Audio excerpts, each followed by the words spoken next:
Important ആയിട്ട് വരുന്ന മറ്റൊരു ടോപ്പിക്കാണ്. ഫിഫ്ത് പേപ്പറിലെ ഇമ്പോർട്ടന്റ് ആയിട്ട് മറ്റൊരു ടോപ്പിക്കാണ് integrated child development services ICDS എന്ന് പറയുന്നത്. ഇപ്പം ICDS എന്ന് പറഞ്ഞു കഴിഞ്ഞാൽ ഫിഫ്ത് 5 ഇയർ പ്ലാനിന്റെ സമയത്ത് നമ്മൾ ഏറ്റവും കൂടുതൽ പ്രയോറിറ്റി കൊടുത്തിരുന്നത് ചൈൽഡ് വെൽഫെയർ പ്രോഗ്രാംസിലായിരുന്നു. അപ്പം ഇതിനകത്ത് വരുന്ന ഏറ്റവും ഇമ്പോർട്ടന്റ് ആയിട്ടുള്ള ഒരു സ്കീം ആയിരുന്നു ഈ ICDS എന്ന് പറയുന്നത്, അതായത് ഇന്റഗ്രേറ്റഡ് ചൈൽഡ് ഡെവലപ്മെന്റ് സ്കീം എന്ന് പറയുന്നത്.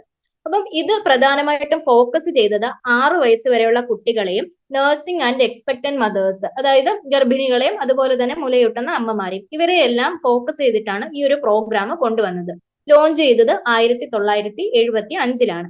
ഈ ഒരു സ്കീമിന്റെ അണ്ടറിൽ നമ്മളൊരു പാക്കേജ് ഓഫ് സർവീസസ് പ്രൊവൈഡ് ചെയ്യുന്നുണ്ട്. അതെന്തൊക്കെയാന്ന് വെച്ച് കഴിഞ്ഞാൽ സപ്ലിമെന്ററി ന്യൂട്രീഷൻ പ്രൊവൈഡ് ചെയ്യുന്നുണ്ട്, ഇമ്മ്യൂണൈസേഷൻ സർവീസസ് ഉണ്ടായിരുന്നു, ഹെൽത്ത് ചെക്കപ്സ് ഉണ്ടായിരുന്നു, റെഫറൽ സർവീസസ് ഉണ്ടായിരുന്നു, അതുപോലെ തന്നെ ന്യൂട്രീഷനും ഹെൽത്ത് എഡ്യൂക്കേഷൻ സർവീസസും ഉണ്ട്. കൂടാതെ തന്നെ നമ്മുടെ കുട്ടികൾക്ക് 6 വയസ്സിൽ താഴെയുള്ള കുട്ടികൾക്ക് നോൺ ഫോർമൽ പ്രീ സ്കൂൾ എഡ്യൂക്കേഷനും ഇതിലൂടെ നമ്മൾ പ്രൊവൈഡ് ചെയ്യുന്നുണ്ടായിരുന്നു. അപ്പം ഇതിന്റെ ICDS പ്രോജക്റ്റിന്റെ ഇൻചാർജ് ആയിട്ട് വരുന്നത് ഒരു ചൈൽഡ് ഡെവലപ്മെന്റ് പ്രോജക്ട് ഓഫീസർ ആണ്. അപ്പം ഈ ഒരു സർവീസസ് എല്ലാം തന്നെ നമ്മൾ പ്രൊവൈഡ് ചെയ്യുന്നത് അംഗൻവാടീസ് വഴിയിട്ടായിരുന്നു. അപ്പൊ ഈ ഒരു ICDSന്റെ പ്രധാനപ്പെട്ട ഗോൾ എന്താണെന്ന് ചോദിച്ചു കഴിഞ്ഞാൽ ഇത് ഒരു ഹോളിസ്റ്റിക് ആൻഡ് ഇന്റഗ്രേറ്റഡ് അപ്രോച്ച് ആണ്. നമ്മുടെ കുട്ടികളിലെ ഹെൽത്ത് ന്യൂട്രീഷൻ നീഡ്സ് പരമാവധി ഒരേ സമയം അഡ്രസ്സ് ചെയ്തുകൊണ്ട് അവരുടെ ഡെവലപ്മെന്റിന് ആവശ്യമായിട്ടുള്ള കാര്യങ്ങൾ ചെയ്തു കൊടുക്കുന്നു. ഒരേ സമയം അവരുടെ ഹെൽത്ത് റിലേറ്റഡും ന്യൂട്രീഷണൽ നീഡ്സും നമ്മൾ മനസ്സിലാക്കി അത് അഡ്രസ്സ് ചെയ്ത് അവരുടെ ഡെവലപ്മെന്റിന് ആവശ്യമായിട്ടുള്ള കാര്യങ്ങൾ ചെയ്തു കൊടുക്കുക. അതാണ് ഈ ഒരു ICDSന്റെ ഗോൾ എന്ന് പറയുന്നത്. ഇതൊരു സെൻട്രലി സ്പോൺസേർഡ് സ്കീമാണ്. നമ്മുടെ സെൻട്രൽ ഗവൺമെന്റ് ആണ് ഫണ്ട് പ്രൊവൈഡ് ചെയ്യുന്നത്. അതിന്റെ കൂട്ടത്തിൽ തന്നെ നമ്മുടെ സ്റ്റേറ്റ് ഗവൺമെന്റ്സും ഇതിനുള്ള ഫണ്ട് പ്രൊവൈഡ് ചെയ്യുന്നുണ്ട്, എന്ന് വെച്ചാൽ കോൺട്രിബ്യൂട്ട് ചെയ്യുന്നുണ്ട്.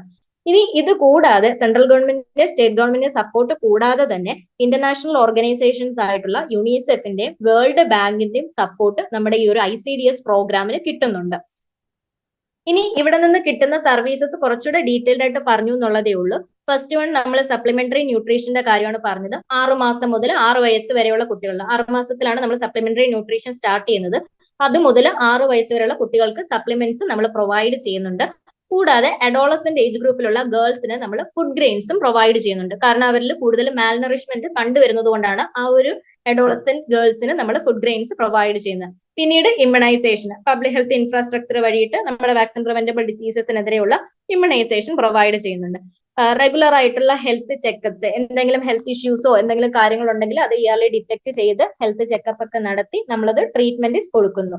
പിന്നീട് നമുക്ക് പറ്റാത്ത എന്തെങ്കിലും കാര്യമാണ് നെസസറി കണ്ടീഷനിൽ നമ്മൾ എന്ത് ചെയ്യുന്നു, ബെനിഫിഷ്യറീസിനെ ഹയർ ഹെൽത്ത് ഫെസിലിറ്റീസിലേക്ക് റെഫർ ചെയ്യുന്നുണ്ട്. നമ്മളെ കൊണ്ട് പറ്റുന്ന കാര്യങ്ങൾ അവിടെ നിന്ന് ചെയ്തു കൊടുക്കുക, പറ്റാത്ത കാര്യങ്ങൾ മുകളിലേക്ക് അതിന് തൊട്ടടുത്തുള്ള ബാക്കി ഹോസ്പിറ്റൽ PHC CHC അല്ലെങ്കിൽ മേജർ ഹോസ്പിറ്റൽസിലേക്ക് നമ്മൾ റെഫർ ചെയ്യുന്നു. അടുത്തെന്ന് പറയുമ്പോൾ ഹെൽത്ത് ആൻഡ് ന്യൂട്രീഷൻ എഡ്യൂക്കേഷൻ ആണ്. നമ്മുടെ ന്യൂട്രീഷൻ പ്രാക്ടീസസിന്റെ ഹെൽത്തിന്റെ ഒക്കെ ഇമ്പോർട്ടൻസ് എത്രമാത്രം ഉണ്ടെന്ന് നമ്മൾ പബ്ലിക്കിനെ എഡ്യൂക്കേറ്റ് ചെയ്യുന്നു. നെക്സ്റ്റ് വൺ എന്ന് പറയുന്നത് പ്രീ സ്കൂൾ എഡ്യൂക്കേഷൻ ആണ്.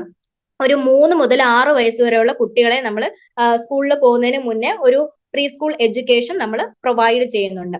അപ്പം ഇത് ഓൾറെഡി ഇംപ്ലിമെന്റേഷന്റെ കാര്യം നമ്മൾ പറഞ്ഞിട്ടുണ്ടായിരുന്നു. അംഗൻവാടി സെന്റേഴ്സ് വഴിയിട്ടാണ് പ്രൊവൈഡ് ചെയ്യുന്നത്. കമ്മ്യൂണിറ്റി ബേസ്ഡ് സെന്റേഴ്സ് ആണ് നമ്മുടെ ഏറ്റവും താഴെ തട്ടിൽ വർക്ക് ചെയ്യുന്നത്. അപ്പൊ കമ്മ്യൂണിറ്റി ആയിട്ട് നമുക്ക് പെട്ടെന്ന് തന്നെ കോണ്ടാക്ട് ചെയ്യാൻ പറ്റുന്ന രീതിയിലാണ് ഈ ഒരു സർവീസസ് നമ്മൾ പ്രൊവൈഡ് ചെയ്യുന്നത്.